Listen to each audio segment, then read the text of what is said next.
Selamat sore pemirsa Sumatera Utara, hari ini kembali hadir menjumpai Anda edisi Senin 11 April 2022 bersama saya Hafiz Eko Diantoro. Dan saya Azifa Zahriani. Seperti biasa pemirsa, sejumlah informasi terkini seputar Sumatera Utara telah dirangkum tim redaksi kami untuk Anda. Dan berikut kita awali informasi selengkapnya.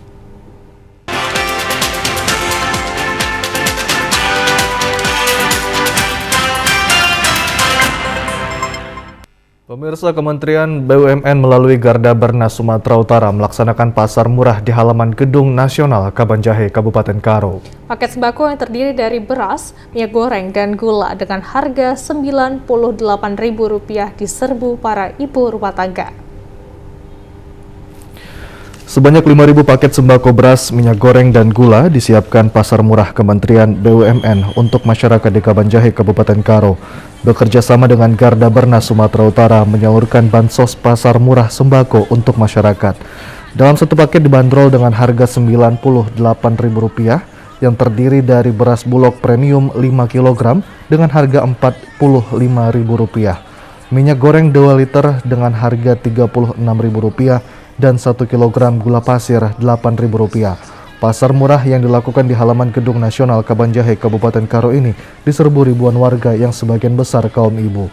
Akibat kelangkaan dan mahalnya minyak goreng menjadi incaran ibu rumah tangga, di lokasi pasar murah terjadi keramaian akibat antrian panjang yang disebabkan antusias masyarakat cukup tinggi untuk berbelanja di pasar murah. Pihak kepolisian Polres Tanah Karo turut serta dalam pengamanan agar warga tertib dalam mengantri. Sekjen Garda Bernas Sumatera Utara Glora Pandia mengatakan, pasar murah ini diadakan untuk membantu masyarakat, terutama saat ini kebutuhan meningkat saat bulan Ramadan dan menyambut Idul Fitri. Selain itu, harga yang ditawarkan jauh lebih murah dari harga di pasaran. Kita ada sediakan 5.000 paket. Satu paket itu terdiri dari 1 sak beras isi 5 kg, 2 liter minyak goreng, dan 1 kg gula. Nah, kegiatan ini kita laksanakan sama dalam hal menyambut Idul Fitri. Bagi saudara-saudara kita yang berpuasa, terlagi Idul Fitri, ya ala kadarnya kita bantulah dengan pasar ini. Kita ke informasi lainnya, pemirsa. Wali Kota Medan Muhammad Bobi Afif Nasution diwakili Kadispora Kota Medan Pulungan Harahap membuka rapat anggota KONI Kota Medan tahun 2022 di Medan kemarin. Rapat anggota yang berlangsung 1 hari tersebut dihadiri Ketua Umum KONI Sumatera Utara John Ismadi Lubis serta mantan Kadispora Kota Medan.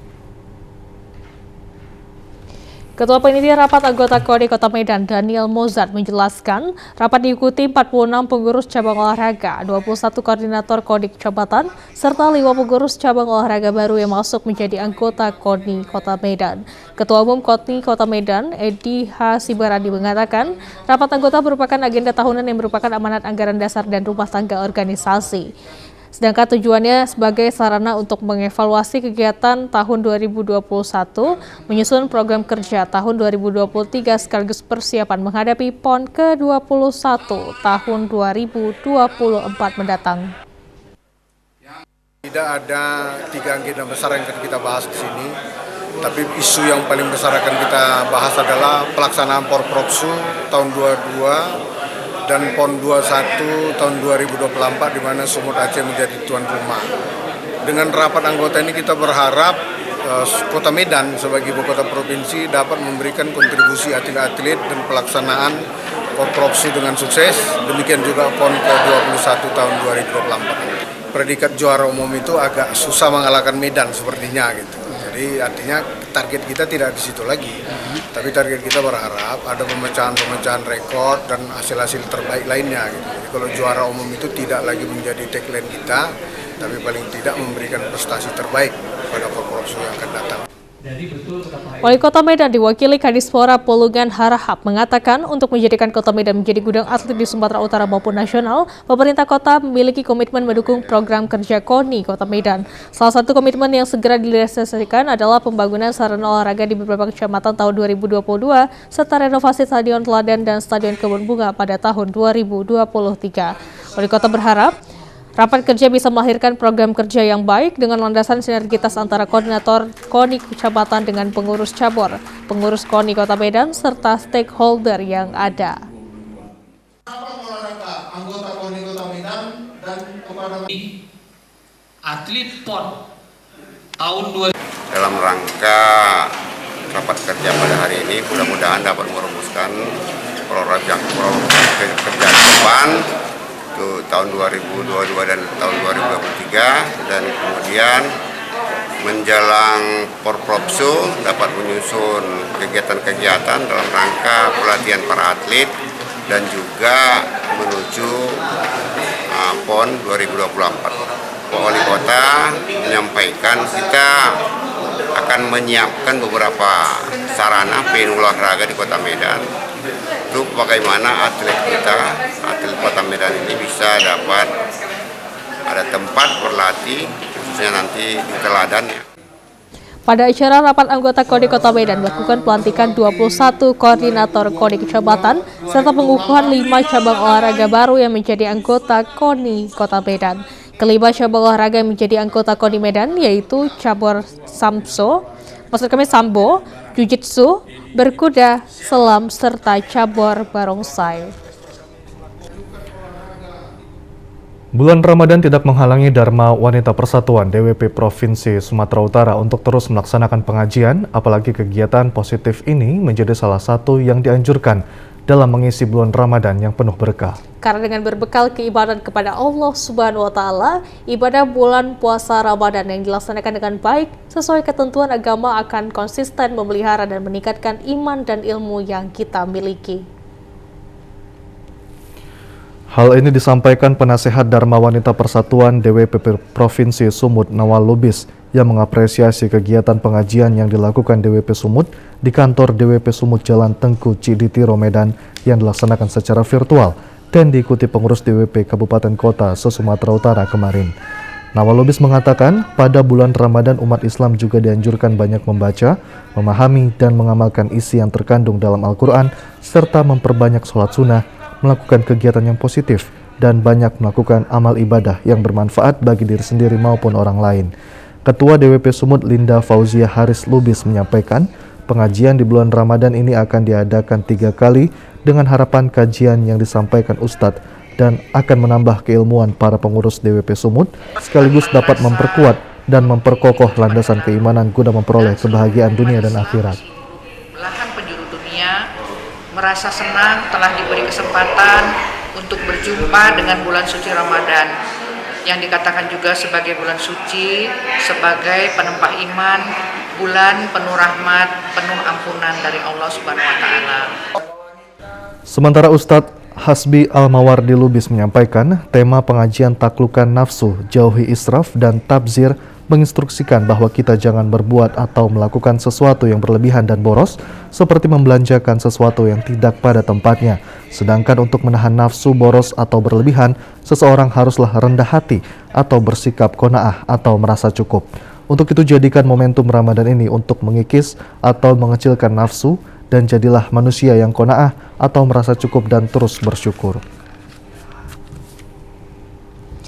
Pemirsa, meskipun materi ujian sekolah siswa kelas 12 diserahkan sepenuhnya kepada satuan pendidikan, materi ujian tetap berstandar nasional. Materi ujian sekolah dibuat oleh satuan pendidikan melalui prosedur operasional standar dengan memenuhi unsur soal HOTS secara nasional mulai 18 hingga 25 April 2022. Ujian sekolah kelas 12 serentak dilaksanakan pada satuan pendidikan masing-masing. Secara nasional mulai 18, meski demikian, membuat materi ujian sekolah telah diserahkan ke Menristek Distrik, maksud kami kepada satuan pendidikan masing-masing di tanah air. Dengan diserahkannya materi dan pelaksanaan ujian sekolah ini kepada setiap satuan pendidikan, maka materi ujian sekolah beragam bentuk oleh setiap satuan pendidikan. Ada di antara sekolah materi ujian sekolah semuanya dibentuk dalam pilihan berganda.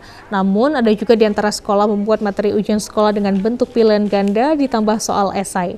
Di antara SMA yang melaksanakan ujian sekolah dengan bentuk atau model soal ujian sekolah pilihan berganda ditambah soal esai adalah SMA Negeri 12 Medan. Namun jumlah soal ujian sekolah berbeda antara jurusan IPA dan jurusan IPS.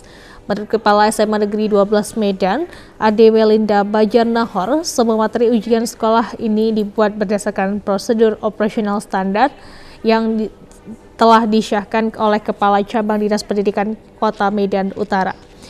Melalui pos ini, maka mulai dari pembuatan soal, jadwal ujian hingga pengoreksian jawaban ujian sekolah sudah tercantum di dalamnya.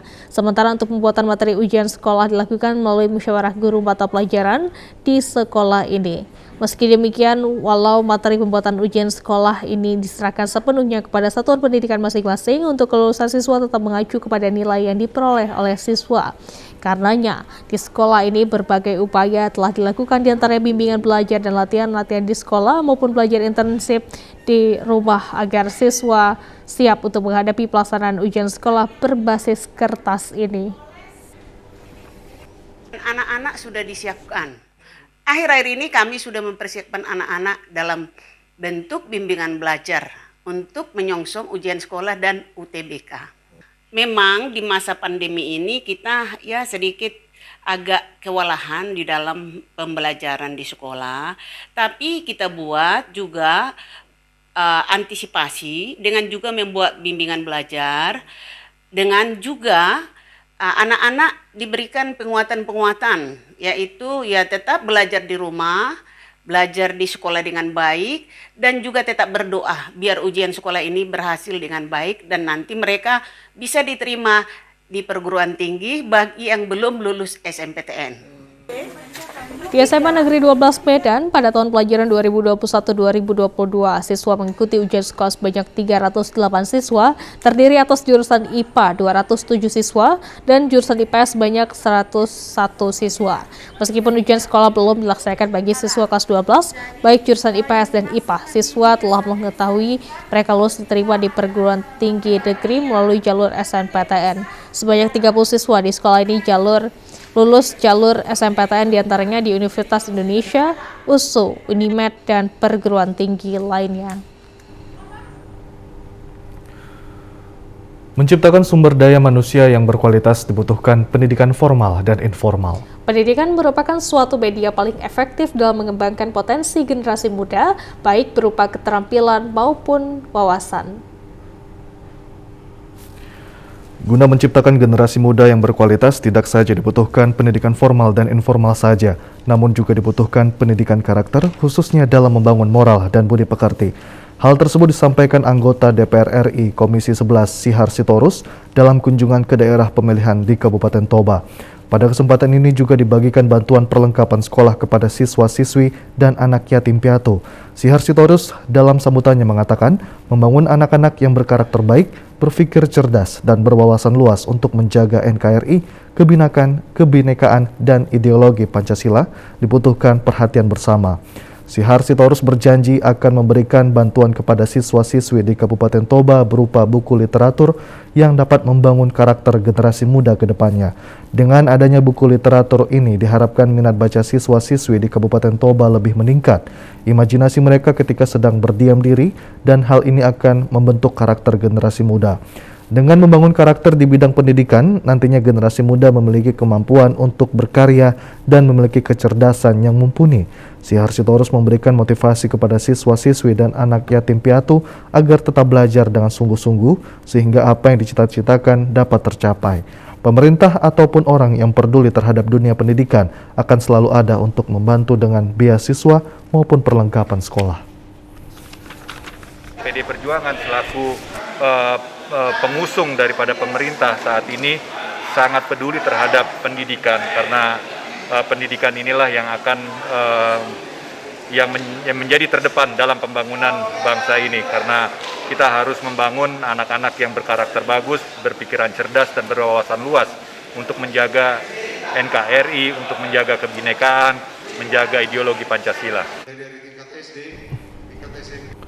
Pemirsa, sejumlah informasi aktual lainnya akan kami hadirkan sesaat lagi. Tetaplah bersama kami dalam program Sumatera Utara hari ini. Kami akan segera kembali.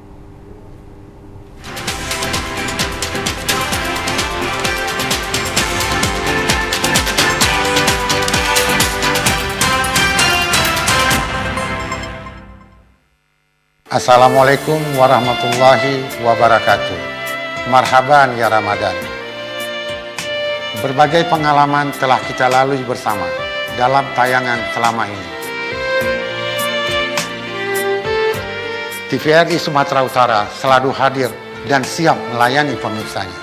Saya, Tahrizal, Kepala TVRI Sumatera Utara, beserta seluruh karyawan dan karyawati mengucapkan selamat menunaikan ibadah puasa Ramadan 1443 Hijriah. Mohon maaf lahir dan batin.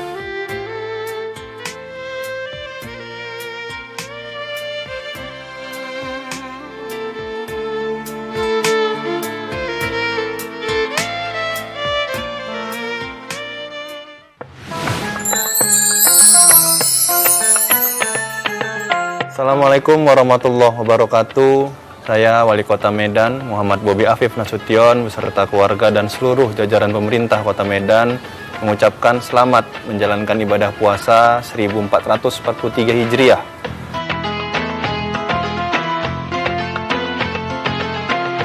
Jadikan bulan suci Ramadan ini momentum masyarakat Kota Medan untuk berkolaborasi menuju Medan yang berkah.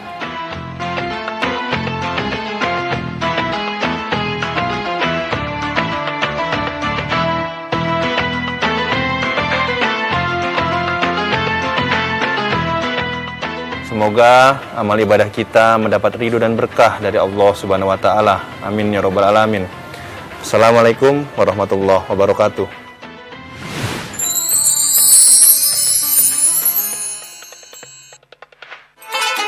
Assalamualaikum warahmatullahi wabarakatuh.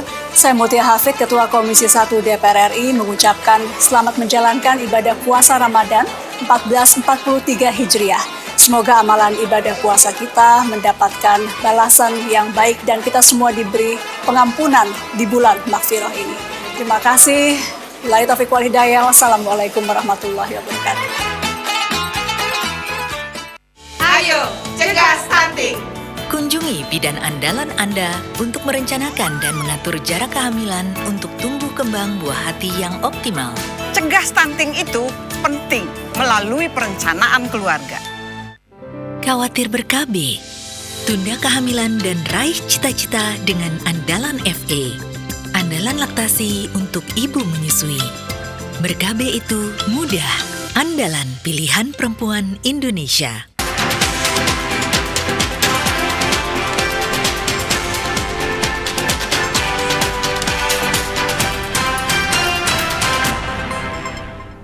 Terima kasih Anda masih bersama kami. Pemirsa, berita duka datang dari legenda PSMSB dan Ponirin BK.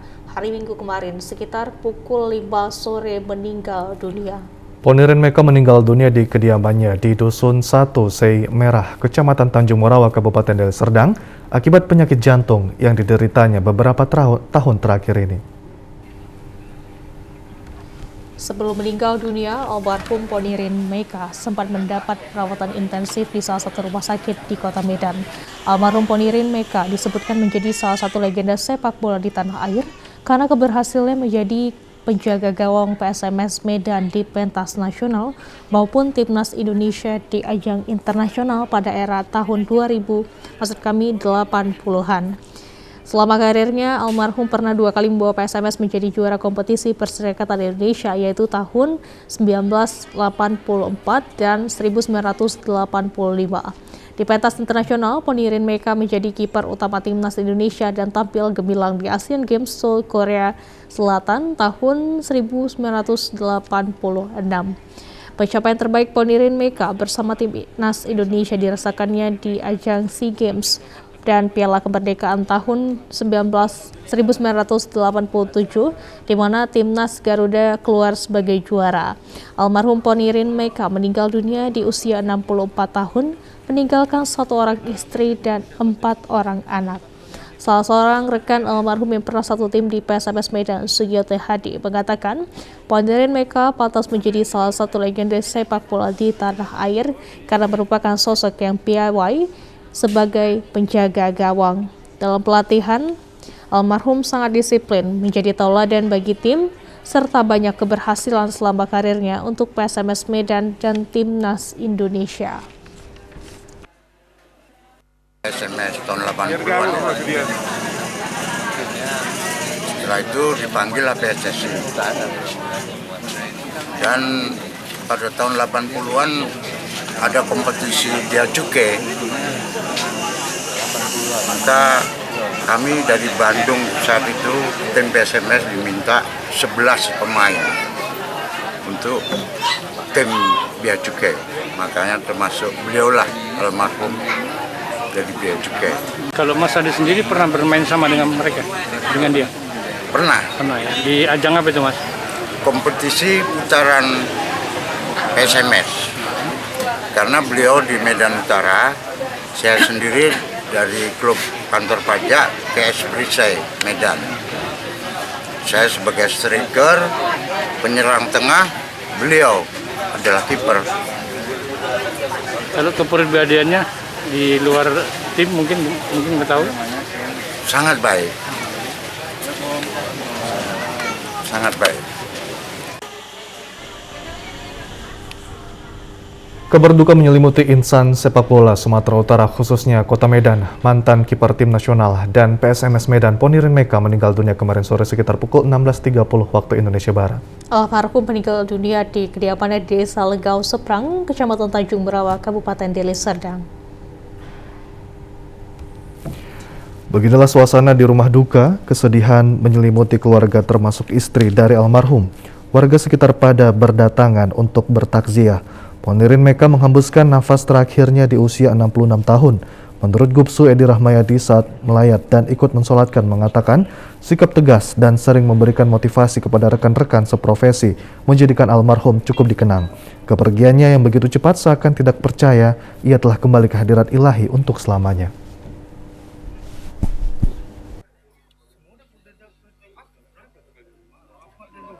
Saya takziah pada mantan senior saya.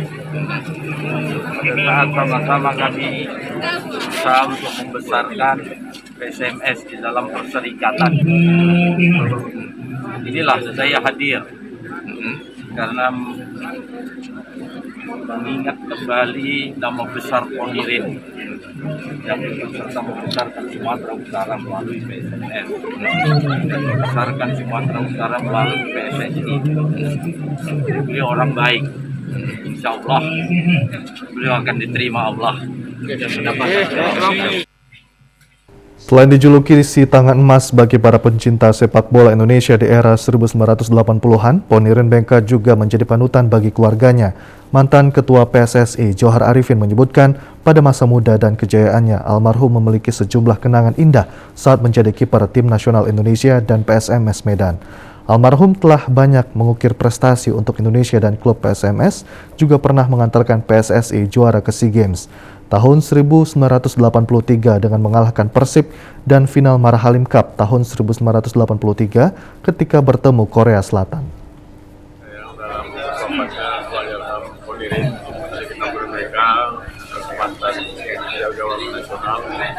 Dan kita dulu sama-sama satu klub, Medan Putra. Dulu awal bermain bola karirnya Ponirin di klub Medan Putra.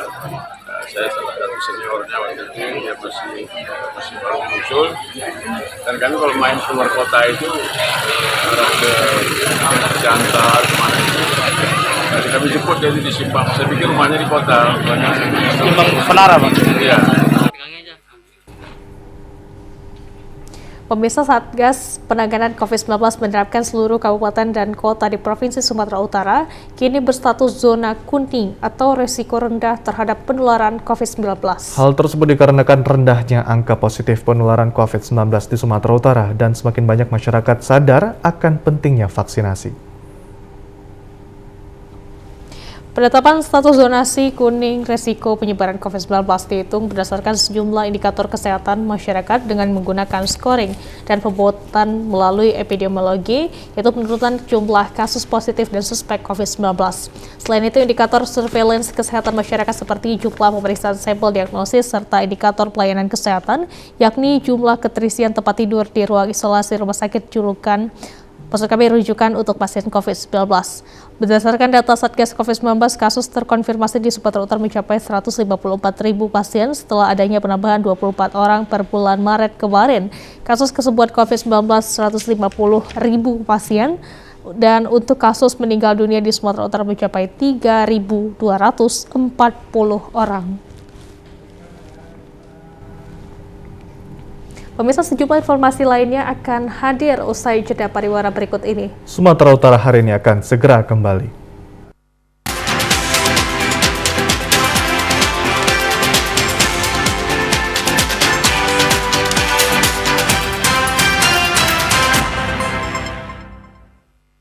Assalamualaikum warahmatullahi wabarakatuh. Marhaban ya Ramadan. Berbagai pengalaman telah kita lalui bersama dalam tayangan selama ini. TVRI Sumatera Utara selalu hadir dan siap melayani pemirsanya. Saya, Tahrizal, Kepala TVRI Sumatera Utara, beserta seluruh karyawan dan karyawati mengucapkan selamat menunaikan ibadah puasa Ramadan 1443 Hijriah. Mohon maaf lahir dan batin.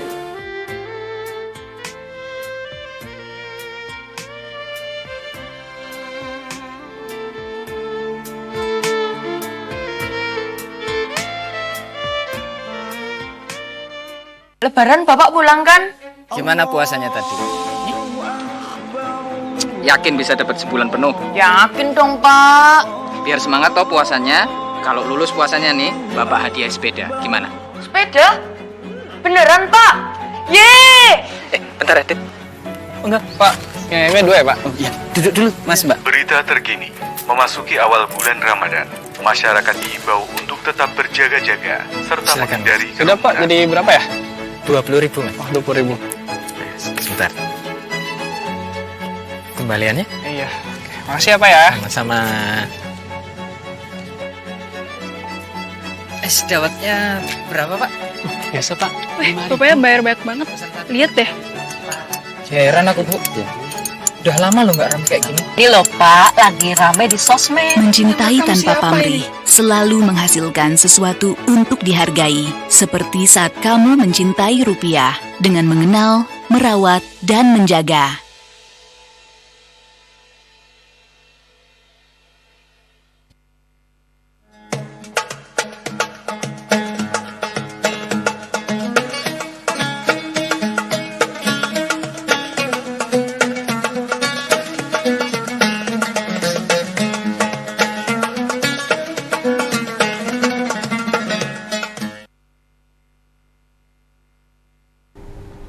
Badan Kesejahteraan Masjid Agung Kabupaten Karo melaksanakan safari Ramadan di Masjid Lau Mangir, Kecamatan Simpang 4 yang merupakan hunian relokasi pengungsi Sinabung.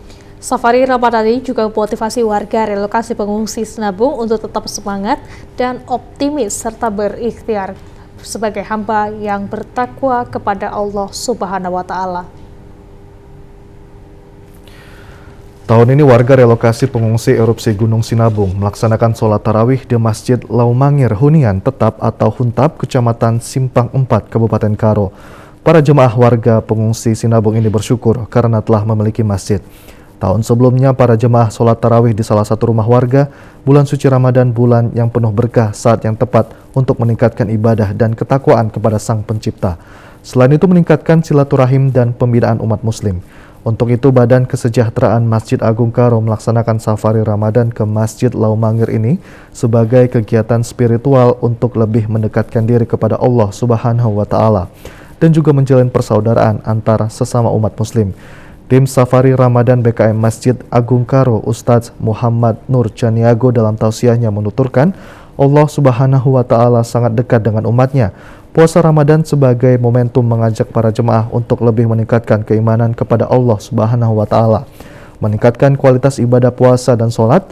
Pasca erupsi Gunung Sinabung sejak 2018 lalu, para pengungsi telah hijrah meninggalkan kampung halaman dari desa Beras Tepu pindah ke hunian tetap relokasi mandiri di desa Dokum Siroga, Kecamatan Simpang 4. Pada kesempatan ini, tim Safari Ramadan memotivasi warga relokasi pengungsi untuk tetap sabar dan semangat, serta optimis atas ketentuannya. Jemaah warga relokasi pengungsi Huntap merasa senang atas kunjungan tim Safari Ramadan BKM Masjid Agung Karo karena menambah ilmu keagamaan mereka. dalam meningkatkan ibadah kepada Allah Subhanahu wa taala dan persaudaraan antar sesama, menjadi hamba Allah yang bertakwa dan mendorong kembali semangat untuk berikhtiar. Mudah-mudahan dengan datangnya tim Safari Ramadan ini diturunkan Allah Subhanahu wa taala hidayah kepada mereka semua. Amin, amin, amin. Itu harapan kita. Ya, alhamdulillah kami senang sekali lah. Jadi Senang sekali kami kalau datang ustadz-ustadz ini mengajari kami bahwa sholat terawih ini. Jadi kedepannya terus lah. Pemirsa, Masjid Raya Stabat di Langkat bukanlah sekedar masjid biasa, karena bangunan ini juga bersejarah, di mana masjid ini dibangun 2 tahun setelah pembangunan Masjid Raya Azizi di Langkat. Dibangun pada tahun 1904 semasa kejuruan Stabat Tengku H.M. Khalid, masjid ini menjadi kebanggaan masyarakat Stabat. Pada mulanya, bangunan masjid ini terdiri dari bangunan induk seluas 20 meter persegi. Kemudian ditambah teras diameter keliling dengan 1 buah menara. Masjid ini dapat menampung 300 orang, namun kini masjid ini telah berkembang pesat dengan luas areal menjadi 4.454 persegi dengan daya tampung 1.350 jemaat. Masjid kebanggaan masyarakat Stabat ini memiliki corak Melayu yang khas. Hal ini dapat dilihat dari warna masjid yang dinominasi warna kuning dan hijau. Masjid Raya Stabat yang berada di sisi jalan lintas Sumatera menuju Aceh berjarak 110 meter dari tepian Sungai Wampu dan jembatan terlihat lebih semarak di bulan Ramadan, di mana pihak pengurus masjid menyediakan pengenan untuk berbuka puasa nasi beserta lauk pauknya, di mana semuanya berasal dari partisipasi masyarakat sekitar Stabat yang mengantarkan berbagai makanan bukaan ke masjid ini. Jika Anda melewati jalan perlintasan Stabat Aceh, tidak ada salahnya untuk singgah berbuka puasa di masjid ini sambil mengagumi keindahan Masjid Raya Stabat di malam hari. Masjid Taqwa Siborong-Borong adalah salah satu-satunya masjid terbesar yang berdiri tegak di tengah penduduknya yang 99% adalah non-muslim. Meski demikian, harmonis dan kerukunan antar umat beragama tetap terjaga dan hidup dengan rukun. Masjid Taqwa adalah salah satu masjid terbesar di Kabupaten Tapanuli Utara, yaitu di pintu masuk Kecamatan Siborong-Borong. Setiap harinya masjid ini menjadi tujuan umat muslim untuk melaksanakan sholat id. Selain itu, setiap hari Jumat atau saat sejumlah pejabat negara yang melintasi daerah ini menuju Bandar Udara Silangit, masjid ini menjadi tempat untuk melaksanakan sholat tarawih dan sholat Jumat. Masjid Taqwa yang berdiri cukup megah berlantai 2 ini telah beberapa kali direnovasi. Masjid ini didirikan pada tahun 1934 yang merupakan salah satu masjid kategori masjid jami. Masjid Taqwa ini walau berada di antara 99% non-muslim, tetapi hingga saat ini harmoni keberagaman umat beragama di Tapanuli Utara menjadikan masjid ini sebagai simbol kerukunan antar umat beragama dengan hidup rukun saling berdampingan. Selain itu, toleransi antar umat beragama sangat terjalin di daerah ini, seperti halnya pada saat umat muslim sedang menjalankan ibadah. Sejumlah pemuda turut serta menjaga ketertiban arus kendaraan yang lintas dan menjaga areal parkir. Selain terdapat ruangan untuk menjalankan sholat, fasilitas utama lainnya juga tersedia di masjid ini, di antaranya tempat wudhu dan tersedianya sejumlah penjaga masjid yang rutin setiap hari bertugas menjaga kebersihan masjid ini. Selain itu juga tersedia tempat wudhu yang dibuat terpisah antara laki-laki dan perempuan. Selain itu juga pada bulan suci Ramadan di masjid ini juga merupakan tempat dilaksanakannya kegiatan keagamaan pada bulan suci lainnya, di antaranya sholat tarawih dan sholat rukun Islam lainnya. Salah seorang pengunjung warga Kota Medan, Andi, yang hendak melintas dari arah Kota Medan menuju Kota Sibolga menyempatkan diri untuk mengunjungi masjid ini dan melaksanakan sholat serta beristirahat sejenak di masjid ini. Lihat, alhamdulillah masjid sini cukup bagus kondisinya. Ya, untuk selanjutnya ke depannya saya minta kepada PKM-nya ya untuk ditingkatkan lagi ini kegiatannya gitu.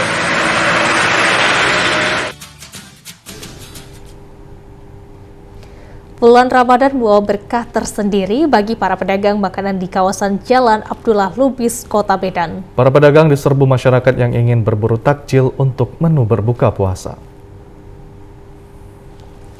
Seperti inilah suasana di Jalan Abdullah Lubis, Kota Medan yang menjadi salah satu pusat penjualan aneka menu makanan berbuka puasa. Setiap menjelang waktu berbuka puasa, ratusan masyarakat memenuhi kawasan ini untuk berburu makanan berbuka puasa. Aneka makanan dijual seperti kue, gorengan, bubur, pecel, hingga aneka macam minuman. Sejumlah warga mengaku selain menyajikan banyak pilihan makanan, harga yang ditawarkan juga cukup terjangkau, mulai dari Rp1.000 hingga belasan ribu rupiah, sehingga masyarakat menjadikan lokasi ini sebagai tempat favorit untuk berburu makanan berbuka puasa. Salah seorang pembeli, Iman, mengatakan ia sangat antusias dalam berburu takjil menjelang berbuka puasa, karena dapat merasakan kembali suasana ramainya masyarakat yang berburu menu buka puasa di bulan Ramadan Mei di masa pandemi COVID-19. Buat nasi ini sih, karena kan emang rame ya di sini. Terus banyak pilihan takjilnya juga. Kayak yang ini, aku udah ada beli risol sama sus. Memang banyak pilihannya daerah sini gitu. Kuliner tradisional khas Mandailing merupakan pucuk rotan atau pakat yang memiliki cita rasa pahit. Namun kuliner ini menjadi favorit warga saat berbuka puasa. Pedagang musiman pucuk rotan hanya ditemukan pada saat bulan Ramadan. Di sepanjang Jalan Lintas Sumatera dan Jalan Lintas Timur Kabupaten Mandailing Natal, setiap sore di bulan Ramadan banyak ditemukan para pedagang kuliner tradisional Mandailing pucuk rotan. Pucuk rotan atau pakat yang dipanggang di atas bara api menjadi salah satu buruan warga saat bulan suci Ramadan. Selain menu berbuka puasa, kuliner khas Mandailing ini juga diyakini memiliki khasiat untuk menambah stamina dan tubuh terasa segar saat berpuasa. Untuk harga kuliner favorit warga ini dijual dari Rp5.000 hingga Rp8.000 per batang. Setiap hari pucuk rotan ini biasanya dijadikan cemilan saat berbuka puasa dan sebagian juga untuk membuat sayur gulai. Pedagang musiman ini hanya ditemukan pada saat sore hari selama bulan Ramadan. Namun tahun ini pedagang musiman pucuk rotan ini terlihat tidak terlalu banyak karena stok pucuk rotan muda ini sudah sulit dicari dari petani. Tahun ini terlihat aktivitas masyarakat saat sore hari di bulan Ramadan cukup ramai karena tidak ada pembatasan kegiatan masyarakat.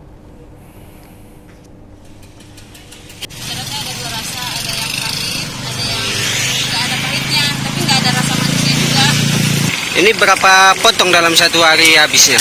Batang. Kira-kira 150. Harganya 8.000. 8.000. Kalau yang pahit 5.000, kalau yang nggak pahit itu 8.000. Penjualan pucuk rotan pedagang musiman ini bisa menghabiskan 100 hingga 200 batang setiap harinya. Pedagang bisa meraup keuntungan hingga 3 kali lipat dari hari biasanya dan mampu mencukupi untuk kebutuhan keluarga selama bulan Ramadan dan Lebaran Idul Fitri.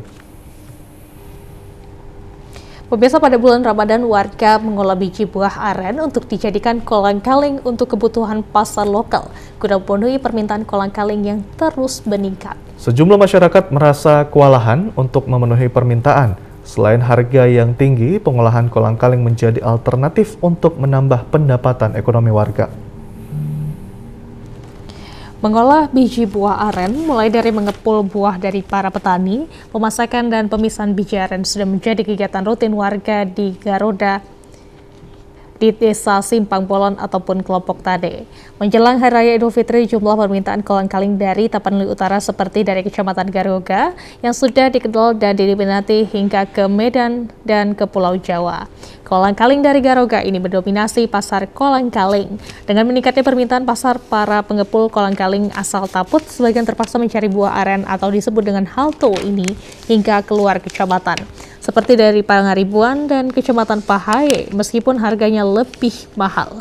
Ketua Kelompok Tani Siagala Sampagol, Desa Simpang Bolon, Kecamatan Garuga, Rijon Ritonga, mengatakan hingga saat ini permintaan produksi kolang-kaling dari Garuga sangat tinggi untuk memenuhi pasar, sehingga dapat membantu pendapatan para petani sebagai usaha musiman pada bulan puasa. Selain itu, harga dari petani pengepul cenderung fluktuatif, seperti pada awal bulan puasa harga yang ditampung ke pengepul sekitar Rp8.000 per kilogram. Namun saat ini harga berkisar antara Rp4.000 hingga Rp6.000 per kilogramnya. Produksi kolang-kaling dari Kecamatan Garoga sekitar 5 hingga 10 ton setiap minggu. Kolang-kaling ini ditampung dan dibeli pengepul dari para petani, kemudian dikumpulkan dari pasar dan dipasarkan keluar kota seperti kota Medan dan ke sejumlah kota lainnya, dan dipasarkan ke konsumen untuk pembuatan ragam makanan saat berbuka puasa. Mendekati Hari Raya Idul Fitri, sejumlah usaha rumahan yang berkaitan dengan hiasan dan aksesoris rumah terus meningkat. Di Kota Binjai, perajin kursi tamu yang menggunakan bahan bambu terus mengalami peningkatan pemesanan jika dibandingkan dengan hari biasa. Kursi tamu merupakan salah satu permintaan yang dibutuhkan warga saat Hari Raya Idul Fitri. Tidak sedikit warga yang membeli kursi tamu untuk keperluan Hari Raya. Di Kota Binjai, salah satu sentra pembuatan kursi tamu yang menggunakan bahan bambu berada di Kelurahan Sukaramai, Kecamatan Binjai Barat, Kota Binjai. Di lokasi ini, perajin kursi tamu berkreasi dan membuat aneka kursi tamu dengan berbagai bentuk dan hiasan menarik lainnya, sehingga menjadi daya tarik warga untuk menghiasi ruang tamu mereka dengan kursi berbahan bambu tersebut. Proses pembuatan diawali dengan pemilihan batang bambu yang kemudian dilakukan pemotongan sesuai ukuran panjang serta lebar bentuk kursi. Menjelang Hari Raya Idul Fitri, perajin kursi tamu ini mengaku mengalami peningkatan, bahkan peningkatan mencapai 100% jika dibandingkan dengan hari biasanya. Mereka harus menambah jumlah pekerja dan mencari bahan baku tambahan bambu dari luar Kota Binjai. Sedangkan untuk pemesanan tidak hanya dari sekitar Kota Binjai saja, namun untuk tahun ini pemesanan kursi tamu berbahan bambu berasal dari luar Kota Binjai seperti dari Pekanbaru, Aceh, Padang Sidimpuan, dan sejumlah kota-kota lainnya di Sumatera Utara. Untuk harga kursi bambu dengan memasang tarif sekitar Rp800.000 hingga Rp1.500.000 per set kursi tamu. Juga tergantung dari model dan tingkat kesulitan dalam pengerjaannya. Jenis kursi bambu ini tipe apa aja Bang yang dijual ini? Jadi kalau tipenya banyak, tergantung konsumen lah dia mau pesan apa. Jadi kan ada disediakan gambar, jadi konsumen tuh kalau pilih mau pesan gimana gitu. Terserah konsumen lah. Jadi penjualan hingga sampai mana aja Bang? Oh, sampai ke keluar kota juga Bang. Keluar kota ya? Sampai ke Rantau, sampai ke Banda Aceh juga. Menu untuk berbuka puasa pada bulan suci Ramadan sudah seperti suatu keharusan bagi para umat muslim yang menjalankan ibadah puasa. Seperti Masjid Raya Kota Pematang Siantar yang merupakan masjid terbesar dan tertua di kota ini, memiliki menu khas yang sangat dinantikan oleh para jemaah saat berbuka puasa dan telah menjadi tradisi dari tahun ke tahun. Bubur sop, salah satu menu berbuka puasa yang selalu ada dari tahun ke tahun dan telah berlangsung selama puluhan tahun di Masjid Raya Kota Pematang Siantar. Bubur sop merupakan menu berbuka puasa yang telah melegenda dan selalu menjadi menu favorit istimewa dari para jemaah masjid. Bagaimana tidak, bubur sop berbahan dasar beras, daging sapi yang diolah dengan rempah-rempah makanan istimewa memiliki rasa yang cukup enak dan khas. Bubur sop ini hanya dapat ditemukan di Masjid Raya Pematang Siantar pada saat bulan Ramadan. Makanan ini dibuat oleh kaum ibu-ibu yang tinggal di lokasi masjid dan telah menjadi tradisi dari tahun ke tahun yang telah berlangsung dari sejak puluhan tahun lalu. Ahmad, salah seorang pengurus Masjid Raya Pematang Siantar Rinil Batubara mengatakan, bubur sop ini merupakan menu yang cocok untuk berbuka puasa, di mana rasanya yang gurih dan lembut, bahkan aman untuk pencernaan saat berbuka puasa. Tradisi dengan bubur sop ini telah berlangsung sejak 30 tahun lalu. Setiap bulan puasa Ramadan, kaum ibu yang tinggal dekat dengan Masjid Raya ini setiap harinya bergotong royong untuk membuat sajian menu berbuka puasa bubur sop yang dibagikan kepada setiap para jemaat yang berbuka di Masjid Raya Pematang Siantar ini.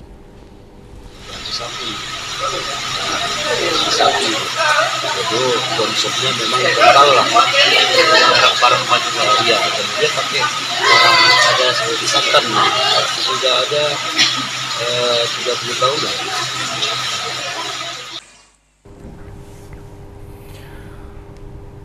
Berbagai macam panganan dan minuman hadir di tengah-tengah masyarakat selama bulan puasa, diantaranya es durian hantu yang mulai viral di Kabupaten Deli Serdang.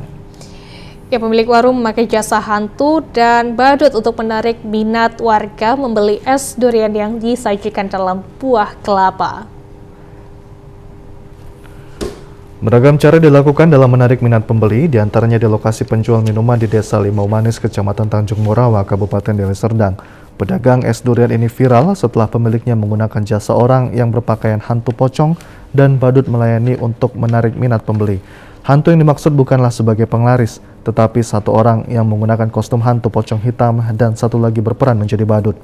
Aksi kedua orang ini mendapat perhatian warga masyarakat sekitar dan sangat tertarik menyaksikan aksi kedua marketing warung es buah ini sehingga warga mampir untuk membeli. Tampilan sop durian yang ciamik, menggugah dahaga dan berkuah daging durian membuat warga kian menggemarinya. Irisan buah melon, jeli, sirup manis, dan santan juga memberi rasa manis yang komplit di menu sop durian. Selain itu, pemilik warung juga memiliki menu spesial yaitu es kelapa durian, di mana campuran dawet durian disajikan dalam buah kelapa sebagai wadahnya. Menurut pemilik warung, Febri Armayati, ia selalu mengkombinasikan buah durian pada setiap menu yang disajikan, diantaranya dawet durian, sop buah durian, kolak durian, dan menu spesial es kelapa durian. Harganya juga cukup terjangkau, mulai dari Rp10.000 hingga Rp35.000 setiap porsi atau tergantung jenis minumannya.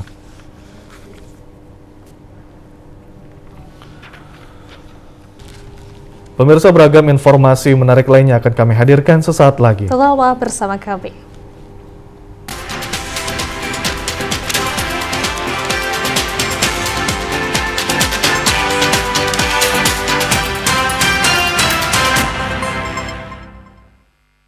Assalamualaikum warahmatullahi wabarakatuh. Marhaban ya Ramadan. Berbagai pengalaman telah kita lalui bersama dalam tayangan selama ini. TVRI Sumatera Utara selalu hadir dan siap melayani pemirsanya. Saya, Tahrizal, Kepala TVRI Sumatera Utara, beserta seluruh karyawan dan karyawati mengucapkan selamat menunaikan ibadah puasa Ramadan 1443 Hijriah. Mohon maaf lahir dan batin.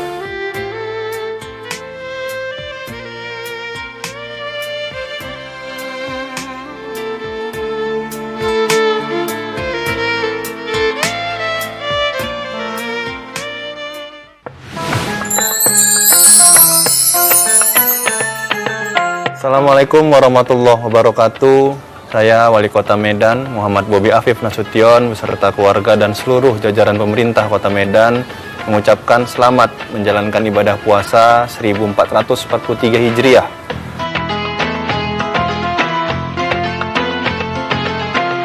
Jadikan bulan suci Ramadan ini momentum masyarakat Kota Medan untuk berkolaborasi menuju Medan yang berkah.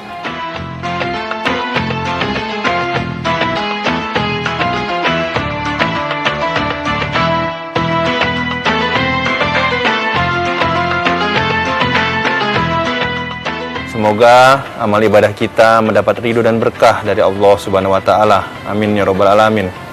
Assalamualaikum warahmatullahi wabarakatuh.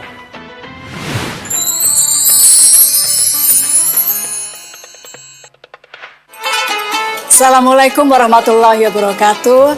Saya Mutia Hafid, Ketua Komisi 1 DPR RI, mengucapkan selamat menjalankan ibadah puasa Ramadan 1443 Hijriah. Semoga amalan ibadah puasa kita mendapatkan balasan yang baik dan kita semua diberi pengampunan di bulan Maghfirah ini. Terima kasih. Wabillahi taufiq wal hidayah. Wassalamualaikum warahmatullahi wabarakatuh. Ayo, cegah stunting. Kunjungi bidan andalan Anda untuk merencanakan dan mengatur jarak kehamilan untuk tumbuh kembang buah hati yang optimal. Cegah stunting itu penting melalui perencanaan keluarga. Khawatir ber-KB? Tunda kehamilan dan raih cita-cita dengan Andalan FA. Andalan laktasi untuk ibu menyusui. Ber-KB itu mudah. Andalan pilihan perempuan Indonesia.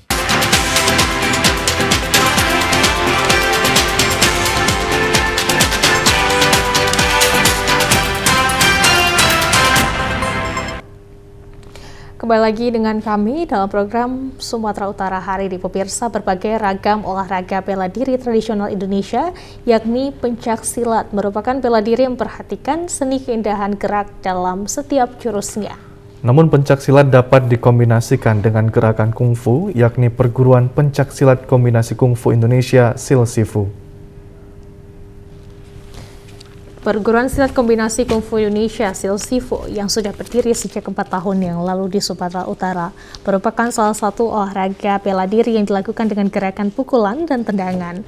Pendiri Perguruan SIL-SIFU, Sumut Herianto, ditarikan saat melakukan kenaikan tingkat atau sabuk kepada atlet yang mengatakan perguruan ini berdiri di Sumatera Utara bertujuan agar seluruh atlet bisa berprestasi dalam ajang bela diri pencaksilat hingga ke kancah tingkat nasional melalui Komite Olahraga Nasional Indonesia dan Pencaksilat Indonesia atau IPSI.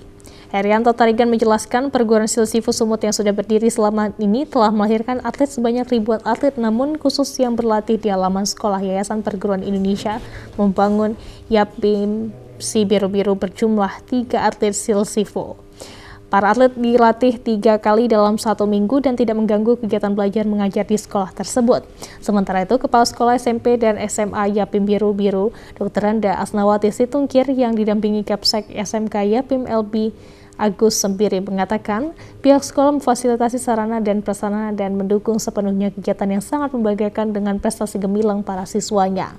Dikatakan, para atlet SIL-SIFU di sekolah Yapim masuk dalam kegiatan ekstrakurikuler dan pihak sekolah akan memberikan bonus kepada para siswa atlet yang atlet SIL-SIFU yang mendapatkan peringkat juara akan diberikan hadiah yakni uang SPP gratis selama beberapa bulan.